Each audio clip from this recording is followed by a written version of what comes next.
Dapat, ano ba? Hindi ko lang paano sisimulan eh.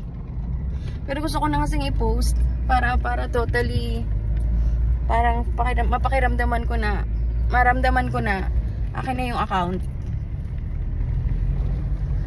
Kaya kahit ganito na lang na video, gagawin na lang natin.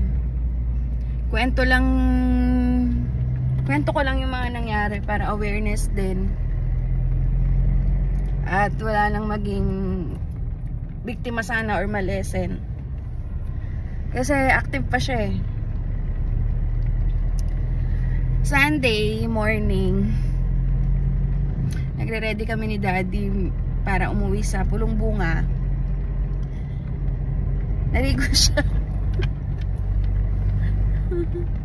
Tapos there was this friend of mine na hindi naman laging nakakausap, pero okay, magaan yung loob ko dun sa bata. Mas bata sa akin eh. Hindi man di bata, pero lalaki na siya, pero mas bata siya sa akin. So tingin ko sa kanya is brother na. Sabihin ko na yung name, XY Marticio, para just in case mag-message sa inyo, kasi alam ko active pa yung account niya, alam niyo yung mangyayari. So chat siya na kamusta, ganyan. Ako naman, sisagot, syempre, alamang di mo pansinin yun. Tapos, bigla na siya nagsabi na, pakisuyo naman, nagamit ko yung number mo. May sinend doon na number, baka pwedeng pakisuyo ibigay sa akin. Pasensya na sa abala kasi number mo lang yung nailagay ko. That point, alam ko, tanga na ako sa part na yun. Inamin ko naman sa asawa ko eh. Tanga na ako sa part na yun kasi OTP na yun. Pero nawala sa utak ko kasi nga pinagtitingnan ko yung taong kausap ko na akala ko siya, yun pala hacker na. Nahack na rin pala yung account niya. To make na lang story short, nabigay ko na yung OTP. Tapos naglikpit ako for a while. Ako kasi kahit naglilikpit ako, may ginagawa ako, nag-check pa rin ako ng Facebook kasi meron kami mga group sa work na kailangan tutukan for announcement, ganyan. When I check, na-log out na lang bigla yung AFB ko at saka yung Messenger. That point, kinabahan na ako bigla. Tapos nag-flashback na shit, may naibigay pala akong number. OTP na pala yun. That moment, tumigil akong maglikpit. Trinay kong bawiin kasi naka-experience din naman ako dati ng ganon. Na biglang nalalag out yung Facebook ko. Pero eventually, nababawi ko din. Kasi during that time, hindi naman ako nagbibigay ng OTP kahit kanino. Eh ngayon, nagbigay ako ng OTP. Nabawi ko rin siya for a while, pero nalag out ulit. As in, saglit lang yung a while na yun. Parang hindi lalampasan 2 minutes. Nagsabi pa nga ako sa asawa ko na, ay, salamat Daddy, nabawi ko. Tapos, hindi naman niya naiintindihan ko anong nangyayari kasi busy siya sa mga bata, pinaliliguan niya. Tapos, nalag out ulit. That point, napaltan na nung hacker yung number sa Facebook ko na pinagbibigyan ng OTP. Pero yung email, hindi pa. So that time, yun, nahack na ako. Na-confirm namin na nahack na ako kasi pinapatry ko kay Daddy na siya na mag-retrieve. Napatunayan namin na nahack na ako kasi may nag-chat na kay Daddy na then nahack ata si Ella kasi nag-send ng message sa akin. Di ba, Daddy? Yung mga message like ginagaya yung way ko ng talking. Parang titingnan niyo yung convo natin. Tapos kung paano kita tawagin or kausapin sa previous convos natin, gagayahin niya yun. For example, ako sa mga juniors ko or sa mga bata sa akin, sanay akong tumawag ng B, Be, ganyan. O kaya naman, halimbawa kay Kevin, Kevs, kay Marlon, Lon, yan, kay Dudes, sa best friend ko, Dudes, talagang ginagaya niya. Kay Kuya Jo, Kuya, ganun. So, nag-message siya dun sa mga recent convos ko dun sa Messenger. Ang message niya is like, for example, kay Dude, good AM Dudes, baka pwede pa transfer lang ako ng 20k sa Gcash or pwedeng bank to Gcash. Kailangan ko lang ngayon, hindi lang mag-send ng OTP. Balik ko ulit mamaya. May oras pa nga, di ba? Parang 4 PM. Balik ko ulit mamaya yung 4 PM. Ano na lang? Patungan ko na lang ng 1k. Di ba? So, yung 20k mo, magiging 21k later on.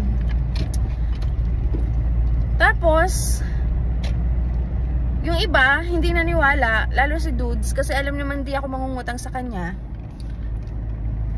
And then, yung iba, alam na naman na nahack ako. So, trinay pa rin nilang i-continue yung conversation.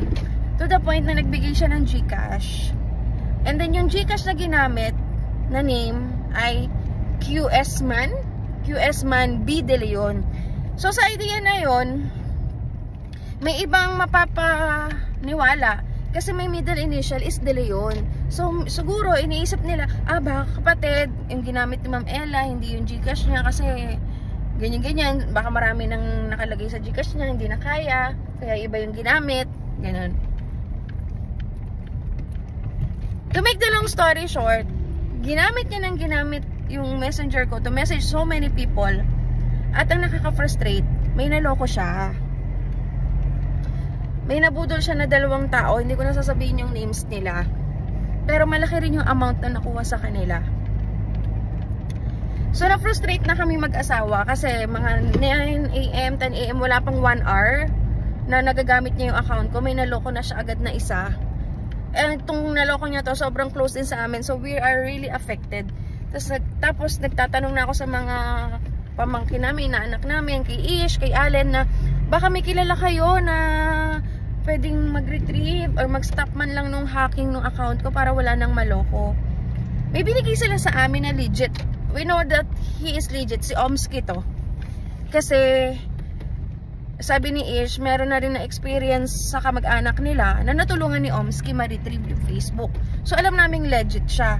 We tried to message Omski, kaya lang he was busy. Hindi niya kami na-replyan agad that morning. Afternoon na siya nakapag-reply. Tapos, so dahil frustrated na kami mag-asawa nung morning dahil nga may malapit na sa amin na naloko, nagsabi na ako kay Daddy, Daddy, baka may iba pa tayo mahinga ng tulong para ma-retrieve. Sakto, sa message request ni Daddy, may nag-message na stranger na asking na if do you need help, pwede po natin i-retrieve, ganyan-ganyan. Pero take note, na-post na rin ni Daddy sa wall niya, Facebook wall niya, na nahack ako. May mga comments din doon na nag-o-offer ng services nila. Pero this kind of stranger, hindi siya nag-comment doon, di ba Daddy? He instantly, directly messaged then through message request. Doon na namin siya nakita. So sa frustration namin mag-asawa na wag nang madagdagan yung naloko, sabi ni Daddy, patulan na natin to. Gumano na si Daddy. Ako naman, sabi ko, sige, patulan na natin para matapos na. Hindi nagre-reply si Omski. Ganyan-ganyan. So, to make the long story short, we entertained this stranger. Hindi ko na rin sasabihin yung pangalan niya kasi wala rin naman kaming proof if part siya nung hackers or talagang tumutulong siya. Kaya lang, this guy offered his service amounting to 1,800. Diba, Daddy? 1,800. And he asked for a down payment. Nag-down naman kami na certain amount pero hindi naman katumbas ng half ng 1,800. To make the long story short, nag-try kami mag-convo. Nagsasabi siya, lahat na ipapagawa ko sa inyo, screenshot nyo, send nyo dito sa convo natin. Tapos, ma'am, spam pa po, wait po ulit tayo ng 9, wait po ulit tayo ng 5 minutes, wait po ulit tayo ng 10 o'clock, 11 o'clock. And every time na we are communicating with him or trying the process of makuha ulit yung account ko, yun yung mga time na sakto din naman. I don't know if it's coincidence, pero yun yung nangyari talaga ha. Sakto din naman na may nagme-message kay Dende na, active ulit yung account ni Ella. May nagme-message ulit na ganyan. Hindi namin pinapansin. Feeling namin coincidence lang. Sabi ko kay Daddy, tara, umuwi na tayo. Sabi namin, nag-decide kami na umuwi na kami ng Pulong Bunga. Kasi kung magsastay kami doon, walang mayayari, hindi namin mabibisita yung mga family namin sa Pulong Bunga. So, sabi namin, tara, uwi na tayo, may data naman. Nung nakasakay na kami sa sasakyan namin, nagsabi ulit itong si stranger, na naniningil lang 1,800 na, ganto ma'am, tingnan mo sa email mo, ganyan. Tapos, try mo mag-send ang ID. Kami naman, nagtataka din na ayaw tanggapin ni Facebook yung ID ko. Sabi namin ayaw i-upload. Try daw kami ng ibang gadget. Nag-try kami sa iPad. Ayaw upload ng FB. Ganyan-ganyan. To the point na nagsasabi siya na, sige ma'am, ano bang password ng Gmail mo? Sige ma'am, patingin nga paano nyo pinipicturean. So parang doon sa idea na yon, na-frustrate ako kay daddy na, daddy, ibibigay ba natin yung email ng Gmail, yung password ng email ko? Ibibigay ba natin yung picture ng ID ko? So nagtataka na kami dalawa. Buti na lang, hindi namin binigay. Kasi frustrated na kami, pero napahinto pa rin kami. That time din, nasa sasakay na kami, sakto, nag-reply na si Omski. Yung ni-refer ni Ish at ni Alin na inaanak namin sa kasal. Nag-message siya.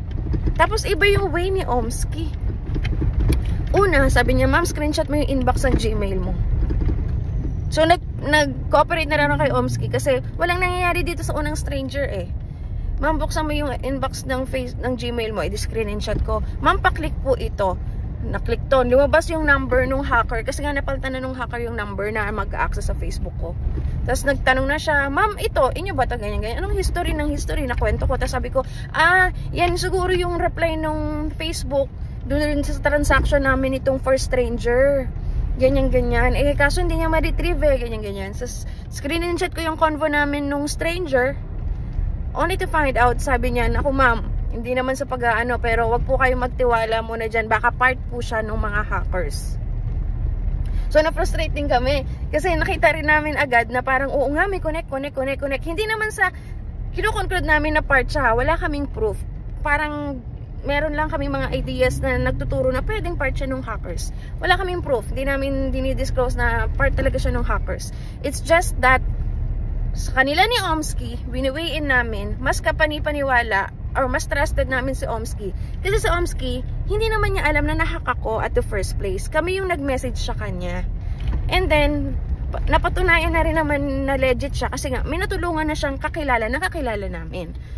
So, hindi na kami nakapag-communicate dito kay stranger. Kay Omski na kami nakipag-communicate, nakipagtulungan ng process.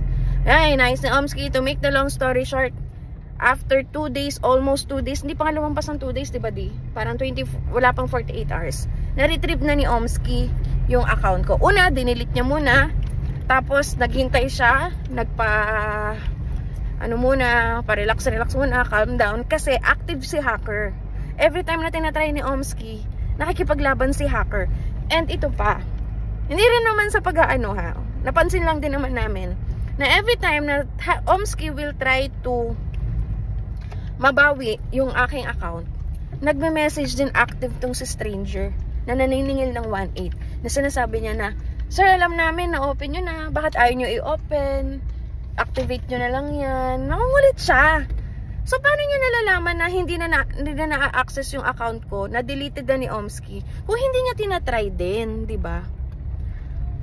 So ulitin ko, ayoko mag-conclude, pero hindi mo matatanggal sa amin na isipin na part din siya nung hackers. Kasi at the first place, sa ganong time na maaga pa lang na nahack yung phone ko, kung magaling ka talaga, nakuha mo na agad yun. Diba, daddy? Si Omski kasi late na eh. Marami nang nagawa yung hacker, kaya medyo tumagal sa kanya. To make the long story short, yes po, nabawi na po namin yung account ko.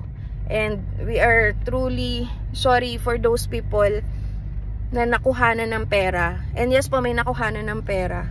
Siguro lang, lesson learned lang to sa experience ko, na sana hindi nyo na ma-experience, but just in case na mararamdaman nyo itong mga nangyari sa akin, ay mag-isip-isip po muna ulit tayo. Sabi nga ni XY, nakausap ko ulit siya via Instagram, legit siya na yon kasi hindi naman na siya nahack doon. Ang sabi nga ni XY, nakakainis, ang hirap maging mabait. Yes, mahirap maging mabait kasi lalo na kung you just want to entertain people na ayaw mong mapasama. Friend mo talaga, diba? May sunog.